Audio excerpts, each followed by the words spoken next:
Already given out 1,600 cows, dairy cows, and we hope that this should have a positive impact to our farmers. Maziwa itakuwa mengi at least.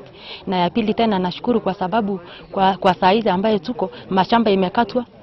Hatuna mahali ambaye tutapeleka ile ng'ombe yetu ya kawaida malishoni. Kwa saa hii unaweza tutenga mahali kidogo kwa shamba yako na uweke hiyo ng'ombe yako ukunywe maziwa wakati wa jirani. Tumekaa sana ni ng'ombe ya kienyeji tukiwa wafugaji, lakini vile tunaonelea kulingana na wale wa mbele hata kama wale wa jirani ama tukitembea town tukiona ule mtu hapo na ng'ombe grade, sisi tunaona mbele kabisa hao watu wamefaidika.